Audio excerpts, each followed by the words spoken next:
Luciano, contanos un poco de qué nos vas a estar hablando hoy. Bueno, vamos a hacer una introducción epidemiológica de lo que es la enfermedad cardiovascular en la Argentina. Vamos a hablar un poco de epidemiología. Vamos a hacer una breve exposición sobre el diagnóstico, la importancia del mismo y algo de prevención primaria. Bien, bueno, ¿Les eh, parece? contanos un poco, sí, perdón. Bueno, las enfermedades cardiovasculares en la Argentina son la principal causa de muerte, ¿sí? Eh, Tiene una tasa de mortalidad de aproximadamente 240 personas por 100.000 habitantes. La prevalencia en la población es de aproximadamente el 30%, o sea que un tercio de las personas en la población son hipertensas. Esas cifras que arroja los estudios más actuales, que datan entre el 2005 y el 2010 en Ciudad Autónoma de Buenos Aires, se aproximan mucho a las cifras de Estados Unidos. Eh, la hipertensión arterial forma parte de los factores de riesgo cardiovasculares más importantes o mayores que llevan a la aterosclerosis temprana. Para que la gente entienda, la aterosclerosis es el envejecimiento del árbol arterial, ¿sí? O sea, el taponamiento de las arterias que hace que no le llegue flujo sanguíneo a los órganos y por lo tanto comiencen a disfuncionar. Hay factores de riesgo cardiovasculares que son no modificables, como por ejemplo el sexo, la raza y la edad. O sea que el sexo masculino, ¿sí?, tiene mayor prevalencia de hipertensión arterial, sobre todo antes de la menopausia de la mujer. A mayor edad hay mayor prevalencia de hipertensión arterial y la raza negra tiene mayor prevalencia de hipertensión arterial. Y después tenemos los factores de riesgo modificables, que son sobre los cuales tenemos que actuar para tratar de enlentecer la aterosclerosis o el mismo proceso de envejecimiento del árbol vascular arterial y de esta manera mantenernos saludables el mayor tiempo posible.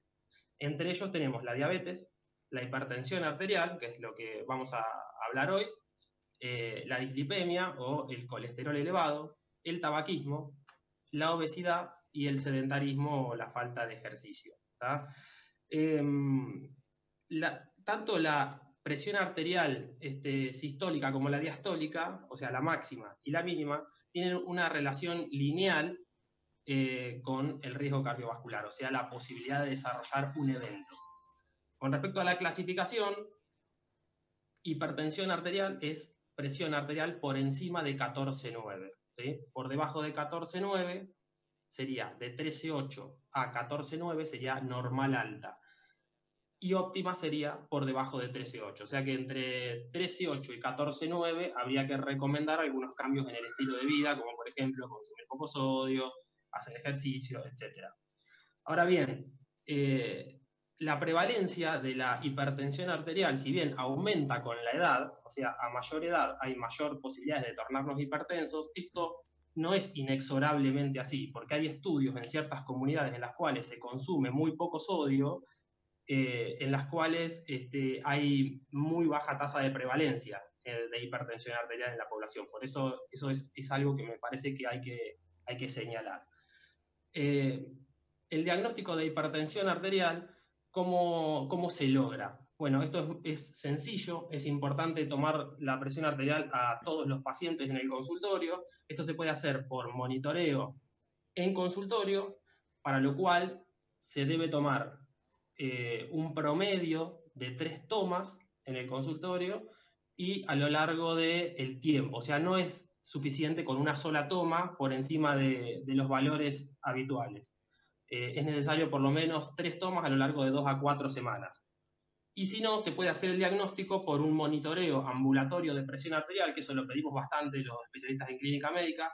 Es un estudio similar a lo que sería el Holter, que está más difundido, es ir al consultorio del cardiólogo habitualmente y llevarse el aparatito que censa la actividad electrocardiográfica por 24 horas. Bueno, esto es similar, nada más que toma la presión arterial cada 15 minutos durante el día y cada media hora durante la noche, y con un promedio de tomas mayor del 70% por encima de determinado valor, que es por encima de 135, 85, ahí varía el objetivo y el target,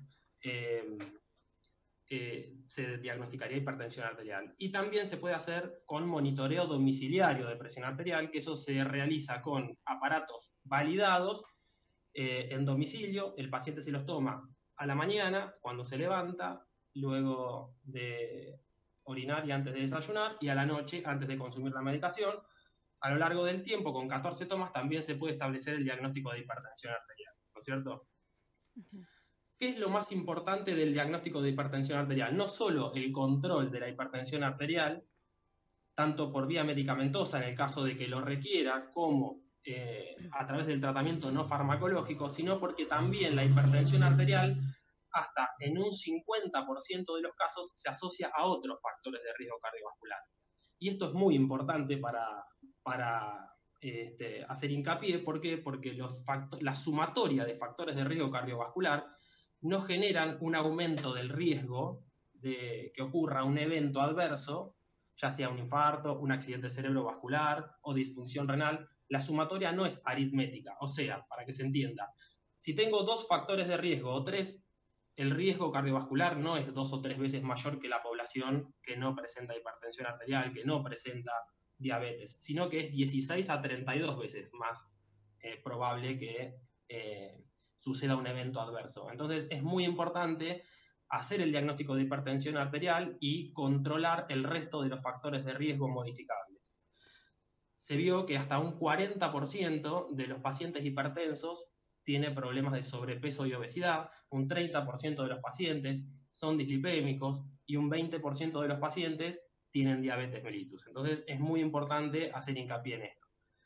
Bueno, Por otro tenemos lado, una vez que se logra, sí, lo importante de esto, como vos decías entonces, Lucas, es tener un control regular, ¿sí, Luciano? De poder hacer un seguimiento más allá de los síntomas que a uno le aparezcan que son frecuentes, que son del día, que a veces incluso le echamos la culpa hasta el cansancio, o por ahí que a veces relacionamos también con el estrés, pero sí tener un seguimiento frecuente.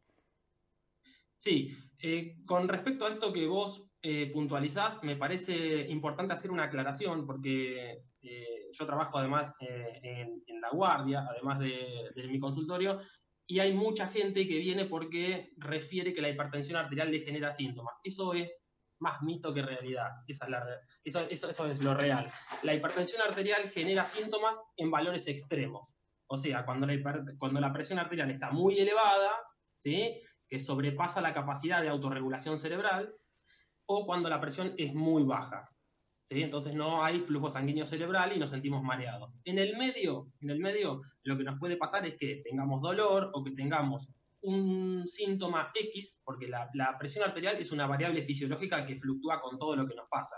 Entonces, si tenemos dolor, estamos angustiados, etcétera, nos sube la presión. Entonces, lo que habitualmente ocurre es una hipertensión reactiva en el momento. Puede ser que el paciente sea normotenso o tenga una presión normal alta, y en el control en la guardia, porque tiene un dolor lumbar, etcétera, o le duele la cabeza, que es un síntoma que frecuentemente se asocia con hipertensión arterial, le sensemos que tiene la presión alta, por ejemplo 16-10, y que eso en realidad no sea reflejo de la presión de ese momento, sino que la presión de ese momento es reflejo del dolor que trae el paciente. Eso me parece que es relevante. Por otro lado, puntualizar, no vamos a detallar sobre tratamientos farmacológicos, ni mucho menos, sí puntualizar en la población que es muy importante la prevención primaria de la hipertensión arterial, o sea, promocionar la salud, ya que estamos en pandemia y estamos más tiempo en casa, tenemos más tiempo de cocinarnos, de hacernos cosas ricas. Bueno, hay que tratar de fomentar el ejercicio en la medida que se pueda, ¿sí?, debido al aislamiento, salir a caminar. El ejercicio debe ser regular. Deberíamos hacer un ejercicio por lo menos de media hora por día y tratar de comer la menor cantidad de sodio posible o agregado de sal. Conjuntamente con esto, tratar de comer frutas, verduras, bueno, y obviamente no fumar. Eso sería lo ideal.